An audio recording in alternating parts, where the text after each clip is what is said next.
नाजरीन सबसे पहले ये वीडियो देखें। ਚੰਗੇ ਭਲੇ ਸੀ ਉਹਨਾਂ ਦੇ ਹੱਥ 'ਚ ਚੁਰੀਆਂ ਸੀ ਤੇ ਪੈ ਸੀ ਉਹਨੇ ਜਿਵੇਂ ਤੁਸੀਂ ਉਹਦੀ ਗੱਲ ਕੀਤੀ ਕਿ ਬੱਚੇ ਦੇ ਆਪ ਮਾਰੀ ਉਹਨੇ ਤੇ ਅੱਲਾ ਵੇਖਣ ਵਾਲਾ ਸੀ ਕਿ ਸਾਡੇ ਬੱਚੇ ਦੇ ਆਪ ਮਾਰੀ ਉਹਨਾਂ ਨੇ ਬੱਚੇ ਦੇਖੀ ਹੈ ਤੁਸੀਂ ਤਾਲਾ ਆਪ ਲਾ ਕੇ ਤੇ ਆਪ ਆ ਕੇ ਖੋਲਿਆ ਅੰਦਰ ਕੋਈ ਵੀ ਨਹੀਂ ਸੀਗਾ ਕੋਈ ਹੋਰ ਰਸਤਾ ਵੀ ਨਹੀਂ ਨਹੀਂ ਕੋਈ ਰਸਤਾ ਨਹੀਂ ਜਾ ਕੇ ਵੇਖ ਸਕਦੇ ਹੋ ਕੋਈ ਰਸਤਾ ਨਹੀਂ ਤੁਸੀਂ ਵੇਖ ਸਕਦੇ ਹੋ ਕੋਈ ਰਸਤਾ ਨਹੀਂ ਕੋਈ ਰਸਤਾ ਨਹੀਂ कोई रास्ता नहीं है। ਤੇ ਫਿਰ ਇਹ ਕਿੰਨੇ ਕੀਤਾ ਐਸੇ ਗਲੀ ਬੀਪੀ ਲੋ ਹੋ ਗਿਆ ਸੀ ਬੀਪੀ ਐਸੇ ਗਲੀ ਲੋ ਹੋਇਆ ਬੀਪੀ ਦਾ ਲੋ ਹੋਇਆ ਹੈ ਨਾ ਉਹ ਐਸੇ ਗੱਲ ਲਈ ਹੋਇਆ ਬੀਪੀ ਬਾਅਦ ਚੈੱਕ ਕਰਾਂਗੇ ਬੀਪੀ ਮੈਂ ਥੋੜਾ ਹਾਈ ਕਰ ਲੈਣਾ ਰਾਤੀ ਵੀ ਡਿਪ ਲੱਗੀ ਹੈ ਹਾਂਜੀ ਕਿੱਥੇ ਐ ਘਰ ਦੇ ਮੈਂ ਆਪ ਦਵਾਈ ਕੌਣ ले आया सी ਘਰ ਦੇ जैसा कि नाजरीन आपने ये वीडियो देख ली है और इस वीडियो में आपने देखा होगा कि ये औरत जिसने अपने बच्चों को ज़िबा किया, कत्ल किया, कैसे अदाकारी कर रही है और जो इसका खामंद है उसके चेहरे से उसका दर्द महसूस हो रहा है।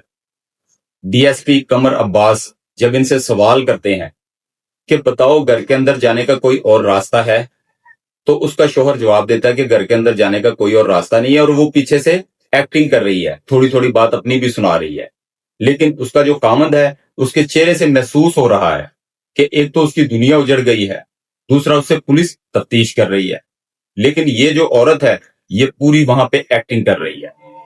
डीएसपी साहब ने कहा कि जब अंदर जाने का कोई और रास्ता नहीं तो कोई अंदर कैसे गया, ताला भी तुम लगा के गई और आके खोला भी तुमने। नाजरीन इस औरत ने किया ऐसे कि सबसे पहले जाने से पहले इसने बच्चों को अंदर ज़िबा करने के बाद घर के बाहर आके ताला लगा दिया। ताला लगा के घर के बाहर खड़ी होके अपने शोहर को कॉल की कि मेरा ब्लड प्रेशर लो हो गया है और मुझे डॉक्टर के पास लेके जाओ, और वहीं बाहर खड़ी होके अपने शोहर का इंतजार करने लगी। जैसे ही इसका शोहर आया तो उसने पूछा कि बच्चे कहाँ हैं, तो इसने बोला कि बच्चे अंदर टीवी देख रहे हैं और मैं उनको टीवी लगा के छोड़ आई हूँ, घर को मैंने ताला लगा दिया, पहले मेरी तबीयत खराब है, मुझे पहले डॉक्टर के पास लेके जाओ।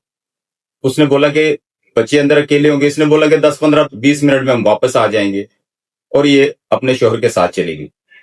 जब ये वापस आई आके इसने ताला खोला और अंदर जाके देखा तो तीनों बच्चे जो कि जान की बाजी हार चुके थे, तीनों को इसने कत्ल कर दिया था। तो एकदम से इसने शोर डालना शुरू कर दिया। जब शोर डालना शुरू किया तो अहले मोहल्ला के लोग इकट्ठे हुए और इनके घर की तरफ पहुंचे।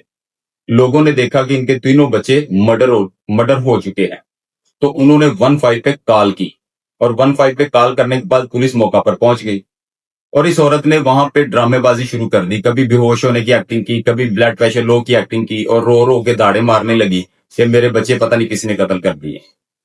लेकिन जब पुलिस ने इन्वेस्टिगेशन की तो पुलिस को पता चल गया कि यही इन बच्चों की कातिल है। नाजरीन बात यह है कि इस औरत ने ऐसा किया क्यों। नाजरीन इसके ताल्लुकात एक शहरियार नामी लड़के के साथ थे जो इसका आशना था। ये उससे फोन पे राब्ते पर भी थी, उससे पैसे भी मंगवाती थी और उससे शादी करना चाहती थी। इसने अपने शोहर से बोला कि मैं शहरियार से शादी करना चाहती हूँ, मुझे तलाक दे दो। इसके शोहर ने बोला कि हमारे छोटे छोटे बच्चे हैं, तुम ऐसा ना करो। इस औरत ने सोचा कि हमारे बच्चे जो है ना वो मेरी शादी में रुकावट है। इसने एक प्लान बनाया। प्लान बनाने के बाद इसने तीनों बच्चों को कत्ल कर दिया और कत्ल करने के बाद इसने ये सोचा कि मैं ड्रामा कर लूंगी और लोग समझेंगे पता नहीं किसने बच्चों को कत्ल कर दिया और मेरी जान छूट जाएगी और मैं शोहर से तलाक लेके अपने आशना के पास चली जाऊंगी। लेकिन जब पुलिस ने तफ्तीश की तो पुलिस को पता चल गया कि यही औरत है जिसने कि इन बच्चों को कत्ल किया है। नाजरीन ये मां के नाम पर एक बदनुमा दाग है और डीएसपी साहब ने जब इनसे मुकम्मल तफ्तीश की तो उन्होंने बोला कि हमने इसके चेहरे से महसूस किया कि ये औरत ड्रामे कर रही है। इस औरत में वो दर्द हमें नजर नहीं आया कि जैसे अगर किसी माँ का लखते जिगर या बेटा बेटी दुनिया से चली जाए और उसके चेहरे पे जो दर्द और कर्ब होता है वो उसके चेहरे पे नजर नहीं आया। नाजरीन इस औरत ने ऐसा काम किया है कि आने वाले वक्तों में माओं को भी बदनाम किया है। इसको सख्त से सख्त सजा मिलनी चाहिए। अभी सीसीडी ने इसके बारे में मजीद अपनी इन्वेस्टिगेशन जारी रखी और पता चला कि जो इसका आशना शहरियार है उसको भी गिरफ्तार कर लिया है। लेकिन इस औरत ने एक घर बर्बाद कर दिया। अल्लाह ताला हम सबको ऐसी औरतों से और ऐसे मामला से महफूज रखे। मिलते हैं अगली वीडियो में, तब तक के लिए अल्लाह हाफिज। पाकिस्तान जिंदाबाद।